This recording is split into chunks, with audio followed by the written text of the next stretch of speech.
사도행전 13장 13절부터 42절까지의 말씀 좀 길지만 제가 한 절 여러분들이 한 절 읽도록 하겠습니다. 바울과 및 동행하는 사람들이 바보에서 배 타고 밤빌리아에 있는 버가에 이르니 요한은 그들에게서 떠나 예루살렘으로 돌아가고 그들은 버가에서 더 나아가 비두냐 안디옥에 이르러 안식일에 회당에 들어가 앉으니라. 율법과 선지자의 글을 읽은 후에 회장장들이 사람을 보내어 물어 이르되 형제들아 만일 백성을 권한 말이 있거든 말하라 하니 바울이 일어나 솔직하게 말하되 이스라엘 사람들과 우리 하나님을 경외하는 사람들아 들으라. 이 이스라엘 백성의 하나님이 우리 조상들을 택하시고 애굽 땅에서 나그네 된 그 백성을 높여 큰 권능으로 인도하여 내사 광야에서 약 40년간 그들의 소행을 찾으시고 가나안 땅 7족속을 멸하사 그 땅을 기업으로 주시기까지 약 450년간이라. 그 후에 선지자 사무엘 때까지 사사를 주셨더니 그 후에 그들이 왕을 구하거늘 하나님이 베냐민 지파 사람 기스의 아들 사울을 40년간 주셨다가 대하시고 바에셀 왕으로 세우시고 진언하여 이르시되 내가 이새의 아들 바에셀 만나니 내 마음에 맞는 사람이라 내 뜻을 다 이루리라 하시더니 하나님이 약속하신 대로 이 사람의 후손에서 이스라엘을 위하여 구주를 세우셨으니 곧 예수라. 그가 오시기에 앞서 요한이 먼저 회개의 세례를 이스라엘 모든 백성에게 전파하니라. 요한이 그 달려갈 길을 마칠 때에 말하되 너희가 나를 누구로 생각하느냐? 나는 그리스도가 아니라 내 뒤에 오시는 이가 있으니 나는 그 발의 신발끈을 풀기도 감당하지 못하리라 하였으니 형제들아 아브라함의 후손과 너희 중 하나님을 경외하는 사람들아 이 구원의 말씀을 우리에게 보내셨거늘 예루살렘에 사는 자들과 그들 관리들이 예수와 및 안식일마다 외우는 바 선지자들의 말을 알지 못함으로 예수를 정죄하여 선지자들의 말을 응하게 하였도다. 죽일 죄를 하나도 찾지 못하였으나 빌라도에게 죽여달라 하였으니 성경의 글을 가리켜 기록한 말씀을 다 응하게 한 것이라. 후에 나무에서 내려다가 무덤에 두었으나 하나님이 죽은 자 가운데서 그를 살리신지라. 갈릴리로부터 예루살렘에 함께 올라간 사람들에게 여러 날 보이셨으니 그들이 이제 백성 앞에서 그의 증인이라. 우리도 조상들에게 주신 약속을 너희에게 전파하노니 곧 하나님이 예수를 일으키사 우리 자녀들에게 이 약속을 이루게 하셨다 함이라. 시편 2째 편에 기록한 바와 같이 너는 내 아들이라 오늘 너를 낳았다 하셨고 또 하나님께서 죽은 자 가운데서 그를 일으키사 다시 서름을 당하지 않게 하실 것을 가르쳐 이르시되 내가 다윗의 거룩하고 기쁜 은사를 너희에게 주리라 하셨으며 또 다른 시편에 일렀으되 주의 거룩한 자로 썩음을 당하지 않게 하시리라 하셨느니라. 다윗은 당시에 하나님의 뜻을 따라 섬기다가 잠들어 그 조상들과 함께 묻혀 썩음을 당하였으되 하나님께서 살리신 이는 썩음을 당하지 아니하였나니 그러므로 형제들아 너희가 알 것은 이 사람을 믿어 죄사함을 너희에게 전하는 이것이며 또 모세의 율법으로 너희가 의롭다 하심을 얻지 못하던 모든 일에도 이 사람을 힘입어 믿는 자마다 의롭다 하심을 얻는 이것이라. 그런즉 너희는 선지자들에 구하여 말씀하신 것이 너희에게 미칠과 상하라. 일렀으되 보라 멸시하는 사람들아 너희는 놀라고 멸망하라. 내가 너희 때를 당하여 한 일을 행할 것이니 사람이 너희에게 일러줄지라도 도무지 믿지 못할 일이라 하였느니라 하니라. 그들이 나갈 때 사람들이 청하되 다음 안식일에도 이 말씀을 하라 하더라. 아멘. 질문을 하나 던지면서 오늘 말씀을 시작하려고 합니다. 그리스도인은 어떤 사람입니까? 목사님 뭐 당연한 걸 믿습니까? 예수님 믿는 사람을 그리스도인이라고 하죠. 그거 말고요. 예수님 믿는 사람 당연히 그리스도인이라고 하는데 그러면 내가 예수님을 믿는 그리스도인으로서 다른 점은 무엇이며 구별된 점은 무엇이며 특별한 점은 무엇이냐는 거예요. 똑같이 밥 먹잖아요. 똑같이 잠자잖아요. 똑같이 화장실 가잖아요. 예수님 믿는 사람과 예수님 믿지 않는 사람의 차이가 도대체 무엇입니까? 고난을 안 당합니까? 예수님 믿으면 다 부자 됩니까? 예수님 믿으면 막 잘 돼가지고 막 더 성공합니까? 아니죠. 똑같아요. 예수님 믿는 사람도 고난 당하고 예수님 믿지 않는 사람도 성공하기도 하고 다 똑같은데, 저는 오늘 그리스도인으로서 다른 점 하나를 이 단어 하나를 좀 가져왔습니다. 그 뭐냐면 그리스도인은요 축복하는 사람입니다. 그리스도인은 어떤 사람이라고요? 축복하는 사람입니다. 여러분, 기독교를 보통 사람들이 이렇게 설명을 합니다. 기독교는 사랑의 종교다. 그것도 맞거든요. 그런데 왜 기독교를 사랑의 종교라고 이야기를 했냐면 기독교를 창시하신 분이 예수님인데, 우리 믿음의 사람들도 예수님을 믿지만 믿지 않은 사람들도 예수님의 존재를 부인하는 사람들은 없어요. 2000년 전에 기독교의 창시자인 한 인물이 위인전에도 나오고요, 십자가에서 사형으로 죽으셨는데 그가 너무나도 좋은 가르침을 가르쳐줬고 기적도 행했더라. 믿지 않은 사람들 다 인정하는 겁니다. 근데 예수님의 말씀 중에 가장 유명한 말씀이 뭐냐면 서로 사랑하라. 그래서 교회는 서로 사랑하는 곳이야. 예수님 믿는 사람들은 서로 사랑하는 사람들이야. 이게 가장 유명한데, 제가 말씀을 이번에 좀 묵상을 하다 보니까 하나님께서는요 사랑을 이야기하시기 전에 축복을 이야기하셨더라고요. 제가 기독교에서 사랑이 중요하지 않다는 거 아닙니다. 저희 교회에도 내려오시던 길에 중간 계단에 보면 아마 전 세계에 있는 교회 중에 가장 많은 교회가 써붙인 말씀일 거예요. 하나님은 사랑이시라. 그죠? 하나님 사랑이시잖아요. 사랑보다 더 위대한 가치는 없잖아요. 믿음, 소망, 사랑, 이 세 가지는 항상 있을 것인데 그 중에 영원한 것은 사랑밖에 없다고 이야기하셨는데요. 근데 제가 말씀을 보니까 하나님이 사랑을 명하시기 전에 인류를 창조하시고 세상을 창조하시고 아담과 하와를 하나님의 형상대로 지으시고 그 다음에 하나님께서 사람에게 가장 먼저 하신 말씀이 내가 너를 사랑한다가 아니라, 자, 오늘 말씀 한번 볼까요? 창세기 1장 28절 말씀, 우리가 너무나 잘 알고 있는 말씀이지만 한번 읽겠습니다. 시작. 하나님이 그들에게 복을 주시며 하나님이 그들에게 이르시되 생육하고 번성하여 땅에 충만하라. 땅을 정복하라. 바다의 물고기와 하늘의 새와 땅에 움직이는 모든 생물을 다스리라 하시니라. 아멘. 하나님께서 사랑 이전에 가장 먼저 인류에게 명하시는 말씀은 뭐냐면 하나님이 그들에게 복을 주시며, 그러면 사랑보다 축복이 앞서더라고요. 그리고 사랑은 그 뒤에 나오죠. 언제 나옵니까? 아담이 혼자 독처하는 것이 좋지 못하니 내가 너를 위해서 돕는 배필을 만들어주리라. 그래서 아담과 하와라는 존재가 함께 사랑을 시작하는 건 그 뒤에 얘기예요. 오늘도 우리가 혼인서약을 할 텐데 이 한 몸을 이루는 사랑의 모습보다 앞선 것이 뭐냐면 축복이라는 거죠. 여러분, 그러니까 다시 한번 질문하겠습니다. 그리스도인은 어떤 사람이라고요? 네, 그리스도인 어떤 사람이라고요? 축복하는 사람입니다. 여러분, 제가 좀 과장해서 말씀드리면 여러분들이 누군가에게 밥을 살 때에 축복하지 않을 거면 밥 사지 마십시오. 그게 그리스도인입니다. 여러분들이 누군가를 만나려고 할 때에 여러분들이 축복하지 않을 거면 그 사람 만나지 마세요. 내가 그리스도의 정체성과 그리스도의 존재로 내가 사람을 만나고 사람과 밥을 먹는 그 존재성을 여러분 생각할 때에, 여러분 조금 더 과장해 볼까요? 만약에 목사가 여러분들을 개인적으로 만났거나 여러분들과 식사를 하거나 여러분들과 어떤 대화를 하거나 아니면 이런 목회를 하거나 말씀을 전하거나 어떤 일들을 감당할 때 여러분들을 축복하지 않으면 그 목사는 이상한 목사입니다.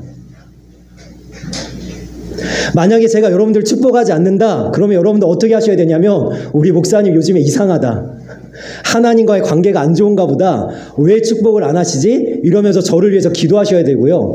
그 다음에 혹시라도 제가 여러분들을 만난 자리에서 여러분들을 저주한다면 저는 가감없이 얘기합니다. 여러분들 이 교회를 떠나셔야 돼요. 목사가 감히 입에서 저주를 한다? 말도 안 되는 일이죠.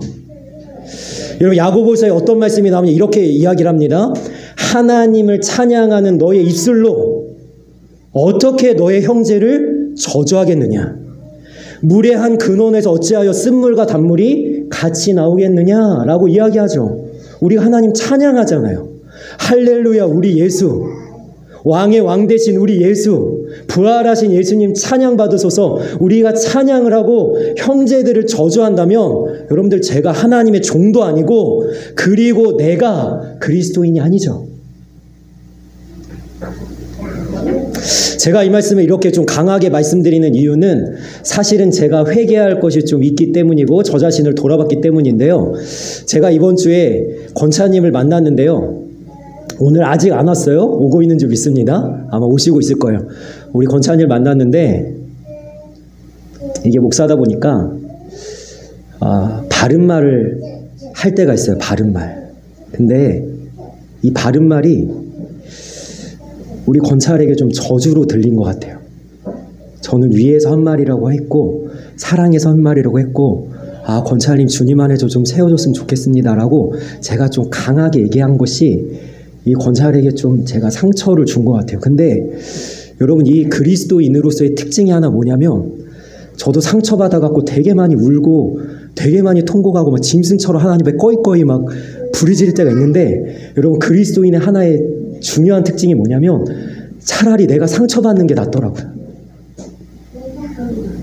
차라리 내가 골백 번, 수억 번 제가 상처받는 게 낫지. 이건 내가 견디고 내가 하나님 앞에 토해내고 내가 하나님 앞에 그냥 위로받으면 해결될 문제인데 여러분 제가 상처를 주니까 이건 도대체가 견딜 수가 없는 거예요. 그래서 제가 권찰한테 제가 진심으로 제가 문자를 보냈습니다. 죄송합니다. 잘못했습니다.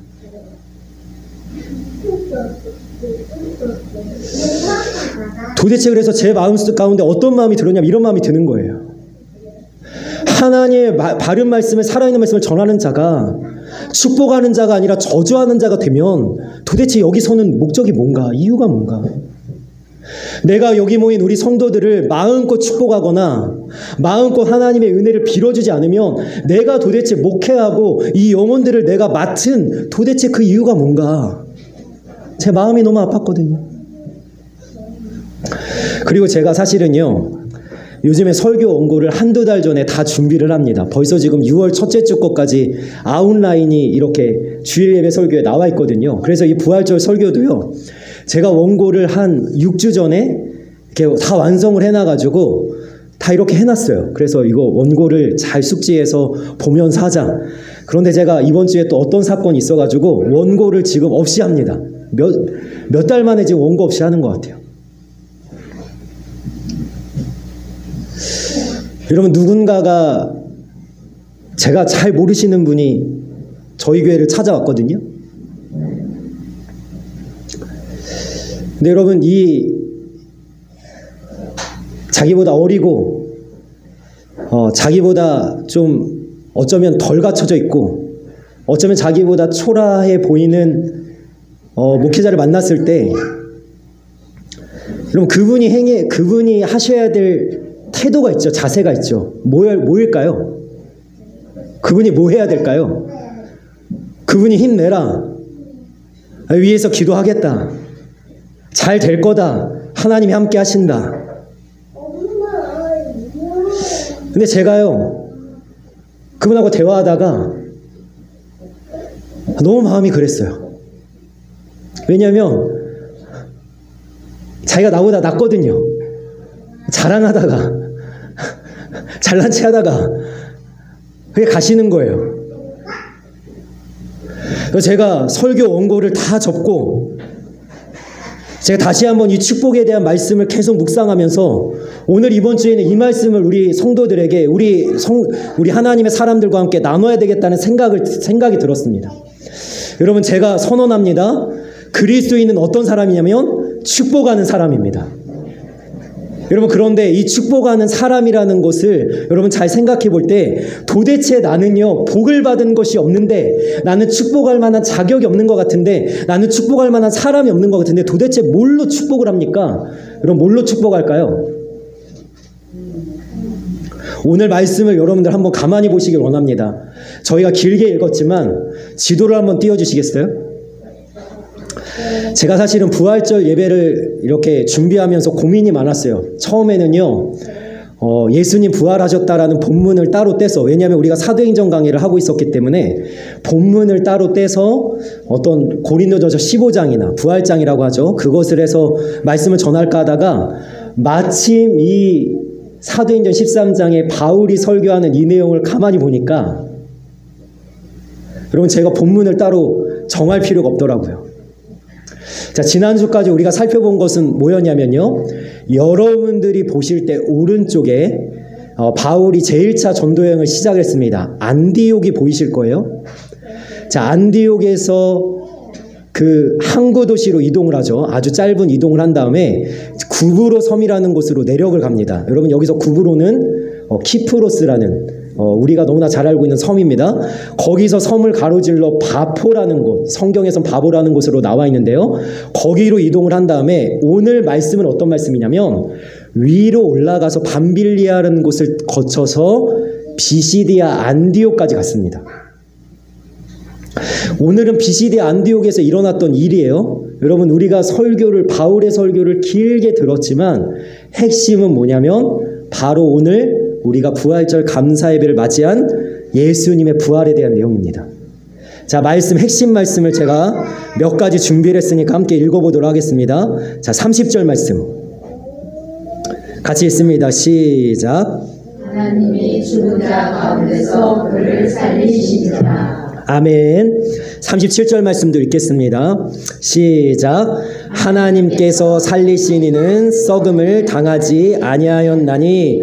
아멘. 여러분, 그리스도인은 축복의 사람이에요.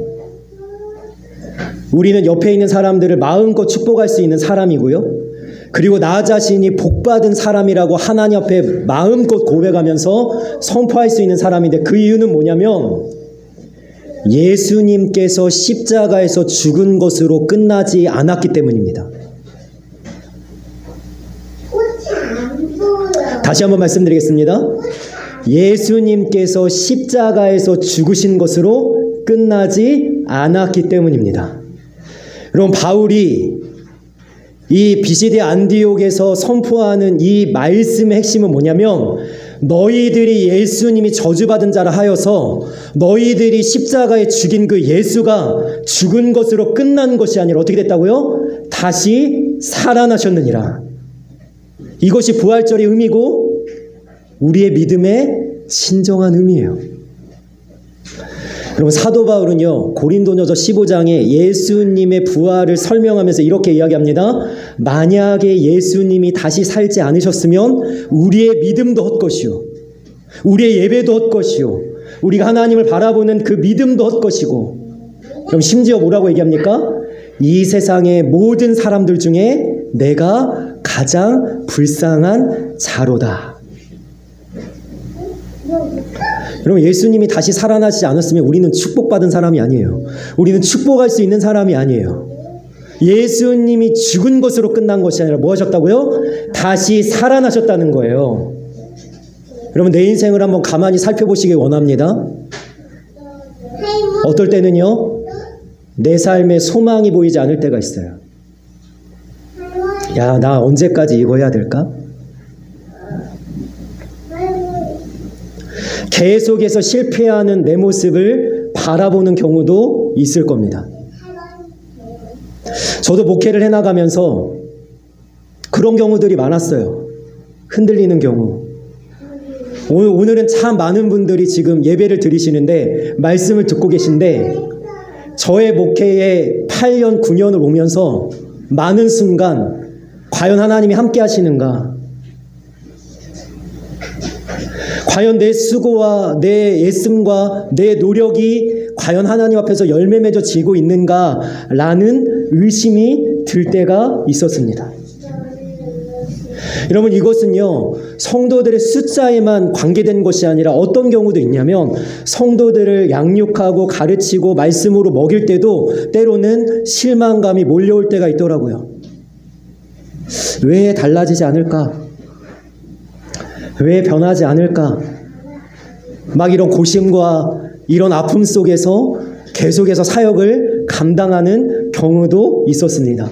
그런데 제가 예수님의 부활을 바라보니까요, 예수님이 죽은 것으로 끝나지 않았다는 건 어떤 선언이죠? 우리의 실패가 실패로 끝나지 않는다는 거죠. 우리가 만약 실망하고 낙심하더라도 그것으로 끝나지 않는다는 거예요. 잠깐 넘어졌을 수 있습니다. 잠깐 무너졌을 수 있습니다. 잠깐 내가 뒤로 물러나서 나는 정말로 어렵구나, 나는 정말로 힘들구나, 나는 정말로 이 고난을 헤쳐나갈 수 없겠구나 라고 하는 그러한 주저앉음이 있을지라도 주님께서 선언하시는 거예요. 너는 그렇게 끝나지 않는다.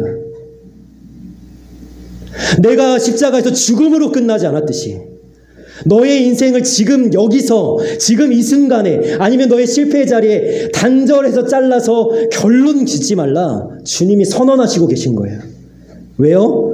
주님이 다시 살아나셨듯이 내 인생을 하나님께서는 얼마든지 다시 일으킬 수 있고, 내 실패를 얼마든지 성공으로 바꿀 수 있고, 내 낙심과 절망을 하나님께서 얼마든지 새 힘으로 위로할 수 있기 때문입니다.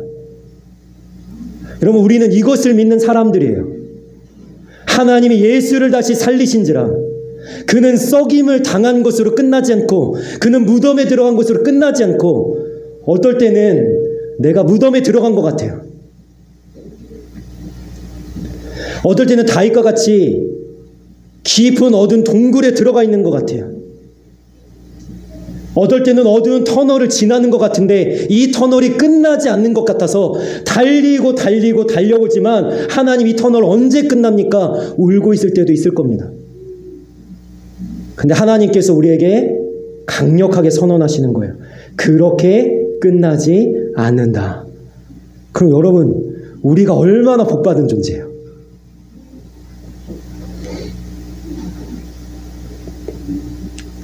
내가 공부를 좀 못할 수도 있어요. 내가 직장에서 좀 인정받지 못할 수도 있습니다. 내 인생이 내 힘으로 잘 안 될 때도 있을 거예요. 내 뜻대로 내 삶이 좀 이루어졌으면 좋겠는데 오히려 쌓고 쌓는 이 성들이 계속 균열이 생기고 무너지는 것 같은 그런 느낌이 들 때조차도 우리는 하나님의 이 말씀을 마음속으로 간직하고 명심하고 선포할 수 있기를 원합니다. 우리 37절 말씀 다시 한번 읽어볼까요? 다시 한번 믿음으로 선언하면서 한번 읽겠습니다. 시작. 하나님께서 살리시니는 썩음을 당하지 아니하였나니. 아멘. 여러분, 우리가 축복받은 자, 그리고 얼마든지 축복할 수 있는 자라는 그러한 또 증거는 어떤 것이냐면 우리는 썩음을 당하지 않습니다. 여러분, 다 나이 먹으면서 저 머리 지금 보이시죠? 많이 하얘졌어요. 제가 요양원 예배를 갔더니 한 어르신이 머리가 왜 점점 하얘져? 이러시더라고요. 목회에서 그래요. 목회에서 마음이 가끔 상할 때가 있어서 그래요. 뭐 속으로 그렇게 고백하기도 했지만, 여러분, 이게 뭐죠? 머리가 하얘지고 주름살이 생기고 내가 무릎이 아프고 어깨가 결리고 허리가 안 좋고, 여러분, 이거 뭐죠? 썩음을 향해 가는 거죠. 왜요? 하나님께서 아담에게 선악과를 따먹어 죄지은 아담에게 이렇게 얘기하셨습니다. 너는 흙으로 왔은즉 흙으로 돌아갈 것이라. 여러분, 우리는 흙으로 지음받았어요. 그래서 흙으로 돌아갈 겁니다. 여러분, 이것을 죽음이라고 이야기하죠. 그런데 우리가 왜 축복받은 존재입니까? 우리는 죽는 것으로 안 끝난다니까요. 예수님이 죽음으로 끝났으면 우린 소망이 없어요. 근데 예수님께서는 무덤에 들어가셨지만 썩음을 당하진 않으셨다는 거예요. 그럼 우리가 축복받은 자라는 의미는 무엇입니까? 내가 썩음을 당하지 않는다. 죽음으로 끝나지 않는다. 죽어도 다시 살고 내 영혼은 영원히 예수님을 믿음으로 살 것이다라는 고백이 우리가 축복받은 자의 선언이라는 거죠. 여러분, 그러면요, 이것을 정말로 우리가 믿는다면 여러분 어떤 담대함이 생기는지 아십니까? 내가 이 세상에서 조금 못 가져도 괜찮고요, 가난해도 괜찮고요, 성공 못해도 괜찮고요, 남들이 알아주지 않아도 괜찮고요. 왜냐하면 내가 죽은 것으로 끝나지 않기 때문입니다. 여러분, 사도 바울이 왜 고린도전서에서 예수님이 부활하지 않으셨다면 우리의 믿음도 헛것이요 나의 수고도 헛것이라고 고백했는지 아십니까? 사도 바울만큼 고생한 사람이 없어요. 예수님의 이름 때문에. 우리가 몇 주 뒤에 살펴보겠지만 그는요, 성 안에서 돌에 맞아 죽은 것으로 여겨져서 성 밖에 내쳐지기도 하고요, 40에 하나 감한 태장을 3번이나 맞기도 하고요, 배가 파손당하기도 하고요, 먹지 못함과 자지 못함과 동족의 위험과 이방인의 위험 속에 그는 여러 가지 박해와 핍박 속에 예수님을 위해서만 살아갔습니다. 여러분, 세상에서 가장 불쌍한 사람이 사도 바울이었어요.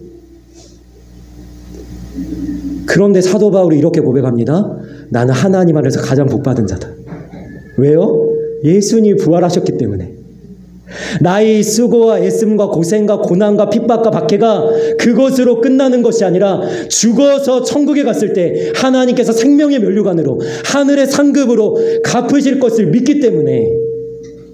그래서 디모데후서 마지막에 사도 바울이 자기가 이제 하나님 앞에 이제 돌아갈 것을 직감하면서 이제 순교를 당하죠.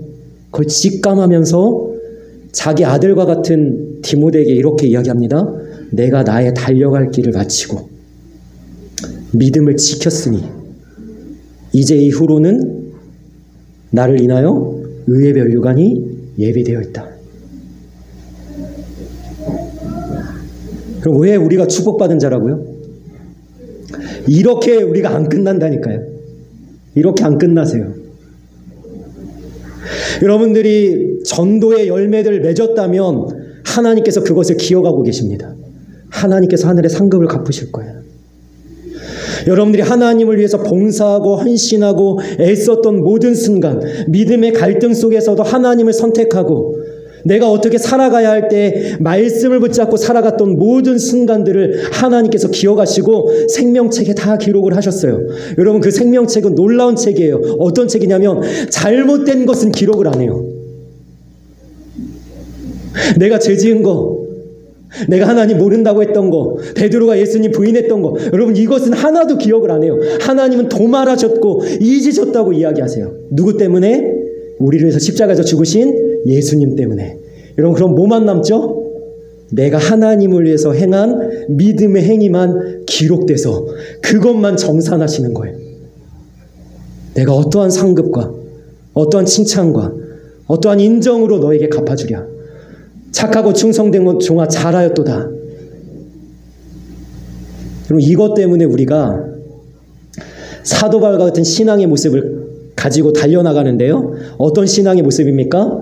내가 달려갈 길과 믿음을 지켰으니. 여러분, 여러분들이 달려나가시기 힘드시죠? 믿음으로 달려나가시기. 그러나 계속 달려나가는 거예요. 왜 달려나갑니까? 죽음 이후에 부활을 바라보기 때문입니다. 우리에게 하나님께서 갚으실 의의 면류관을 우리가 바라보기 때문입니다. 그래서 우리는요, 예수님의 부활을 믿는 자, 그리고 예수님의 부활이 나의 부활이 된 하나님의 축복의 사람으로서 여러분, 저는 선언합니다. 여러분들의 옆에 있는 사람들을 마음껏 축복하길 원합니다. 마음껏 축복해 주세요. 오늘도 여기 축복하기 위해서 모이신 것 아닙니까? 오늘 우리 어머님이 1933년생이십니다. 작년 8월에 처음으로 교회를 오셨어요. 한 번도 교회를 오시지 않은 분이 교회 문을 열고 오셨어요. 그리고 오늘 세례를 받으십니다.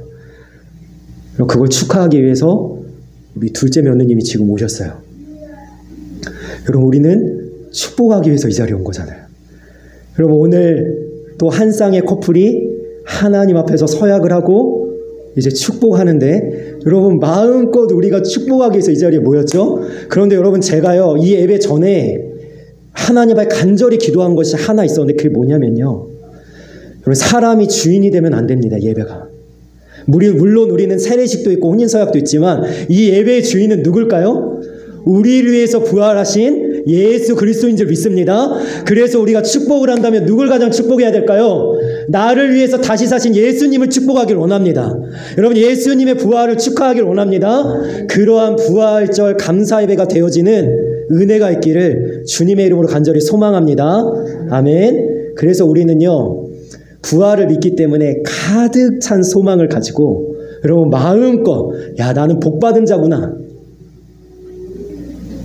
저 사람이 나한테 뭐라고 하든, 내 상황이 어떻든, 내 삶에 어떤 문제가 일어나든, 내 삶에 어떤 고난이 찾아오고 어떤 실패가 찾아오든 나는 복받은 자라구나, 이런 부요함을 가지고 여러분들 그 모든 시험과 그 모든 어려움을 믿음으로 이겨낼 수 있는 하나님의 사람들이 되시기를 주님의 이름으로 축복합니다.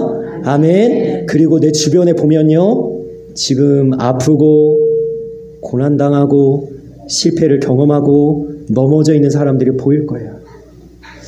정말 위로가 필요한 사람, 정말로 내가 힘있게 일으켜줘야 될 사람들이 보일 겁니다. 그럼 어떻게 해야 될까요? 내가 가진 힘으로 그 사람 일으키는 게 아니에요.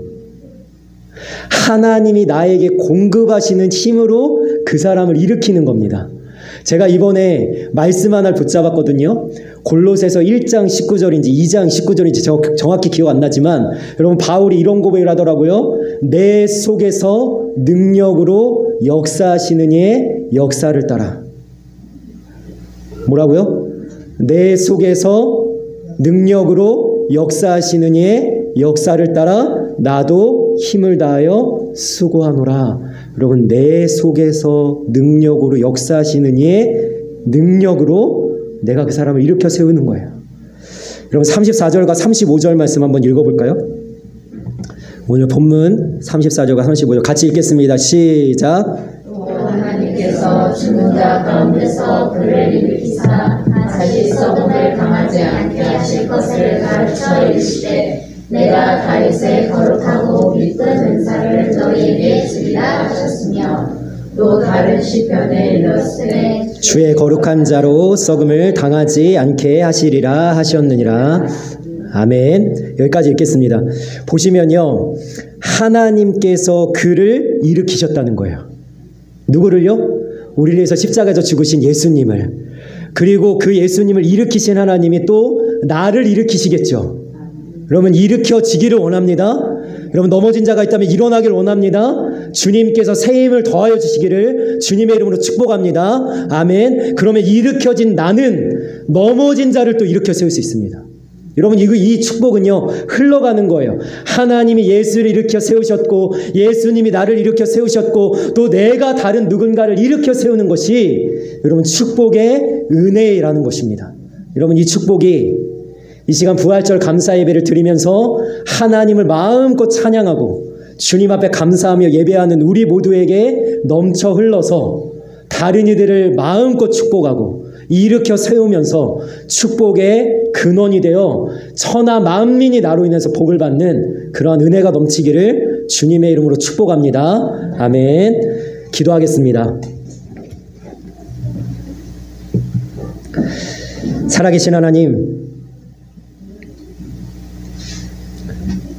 우리는 축복받은 자입니다. 주님께서 죽은 것으로 끝나지 않고 우리를 위해서 다시 사셨기 때문입니다. 이 부활을 믿는 믿음을 가지고 우리가 하나님 아버지 앞에 감사하며 찬양하며 예배를 드립니다. 우리가 죽음으로 끝나지 않기에 이 부활하신 예수님을 우리가 믿고 고백하기에 내 인생도 이렇게 끝나는 것이 아니다. 반드시 하나님께서 일으켜 세우시고 반드시 위로하시고 새 힘을 주시고 나를 하나님께서 복된 자로 세워가실 것이다 라는 그 고백으로 주님, 우리가 받은 축복을 다른 이들에게 마음껏 흘려보내면서 나로 인해서 수많은 사람들이 복을 받을 수 있는 축복의 사람으로, 그러한 그리스도인으로 살아갈 수 있도록 주님께서 우리를 붙들어 주시고 우리의 삶에 함께하여 주옵소서. 감사하며 예수님의 이름으로 기도합니다. 아멘.